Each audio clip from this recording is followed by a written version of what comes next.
Hello, everybody. Welcome to another episode of Just Sports with John. Today, I'm going to be talking about Micheal Jordan and how he would not only be able to play in the NBA today, but how he would dominate in the NBA today. And I already posted an article on Facebook, and yes, I agreed with pretty much everything that person said in that article. So I know you're going to hear a lot of the same points here, but just trying to give you my take on those points as well. And I'm not going to go point by what the Facebook article said. I'm going to try to just speak this as my own. So, for me, the biggest thing for Micheal Jordan, you can call this number one if you want, is his competitiveness, his fire. I think in terms of NBA players, he's the most driven out of any NBA player I've ever seen. He just would will to win. I mean, there was times where his team was down toward the final minutes of like a game six or whatever, and he would come up with like back-to-back plays, both defensively, offensively, and just get them right back up on top. And I just never seen a player, and it didn't seem to matter what it was, whether it be a rebound they needed, a steal they needed, a block they needed, cutting off a pass so another teammate could steal, whatever it was. He just seemed to be willing to get in there and make it happen. Number two is his adaptability.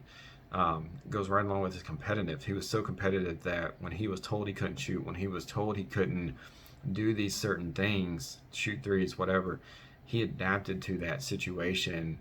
And sometimes people would try to manipulate him into doing something, and he would adapt to the manipulation and maybe not do that and still beat them. So his adaptability would just translate so well to the NBA today. He wasn't necessarily a triangle offensive player. He didn't necessarily have to be that. He could transcend that and play in any form, I think, just about any style, whatever. And this next thing is his kind of goes, number three kind of falls in line with number two, but that is his shooting. He was probably one of the greatest, if not the greatest, mid-range shooters we've seen. And I believe that would have transitioned to the three line as much as the three line is, or the three pointer is as prevalent in today's game. He still would have had that mid-range jumper to confuse you and then still get behind the three line. Now, I'm not saying he would have been Steph Curry level three-point shooter, but I definitely think Kawhi Leonard type three-point shooter, that 34 to 36% for sure, would have definitely been in Jordan's range. He just was never, it wasn't, back in that day and age when he played, it wasn't a thing that people had to do. You kind of had your specialists and three-point shooters, your Dana Barros, your Steve Kerr, your Marciunas Salunas, and John Paxson and other guys like that who, they came off the bench to hit threes when you were down. And Jordan could definitely hit threes. It just wasn't as required. He didn't grow up in high school and or college necessarily knowing about the three-point because it wasn't a thing until he was late in college and then in his NBA career. So it wasn't something he was ever asked to really do. But he could easily adapt to that with how well he adapted his shooting. And I think, four would be his defense for me. You just don't see players playing at that elite defensive level like you used to. And I'm not saying everyone, but I would say defensively the NBA's gone down. Now Jordan would have to get used to this a little bit because he was back in the age of the hand checking, and I think harder fouls were allowed and stuff like that. So he would have to adapt to that. But we already talked about his adaptability, so we got that covered.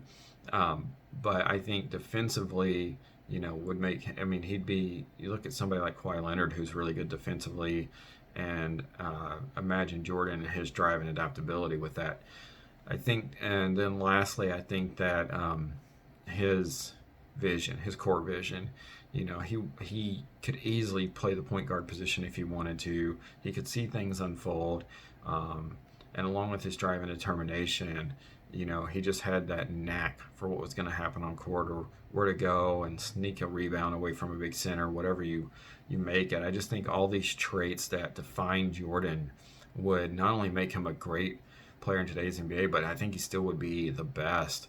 I think, if you're talking about Kevin Durant and LeBron and people like that, yeah, there would be some arguments just simply because KD's bigger, LeBron's bigger, and they would be able to own the court in the front court a little bit on Jordan. But I think in the end you would see Jordan still willing his team to win a hell of a lot more games and things like that.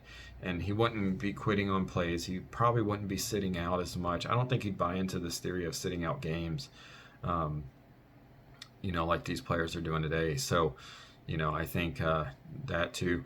And then also, I do think there's some other players that would fit well in today's NBA. One of the first ones that comes to my mind is Reggie Miller. I mean, he probably, if we didn't have Stephen Curry, he probably would have developed into that Stephen Curry type person. He'd already nailed a lot of threes and was a clutch 3-point shooter, crazy ass threes that he used to do. I mean, every time I was watching Stephen Curry in his earlier career, I couldn't help but think about Reggie Miller, and how Stephen Curry's probably doing it. I would say doing it at a much more spectacular level, but Reggie Miller may kind of set that bar for spectacular 3-point shooting, especially how fast he could shoot a shot. Um, and then I think Karl Malone would be another one. I mean, a 6'9" player that can move around as athletically as Karl Malone did. And Karl Malone was another one that he would have learned to shot the three ball if necessary. He could at times. He had a 40%, 37% on some of his years. Just what again, you didn't expect your power forward to be shooting threes.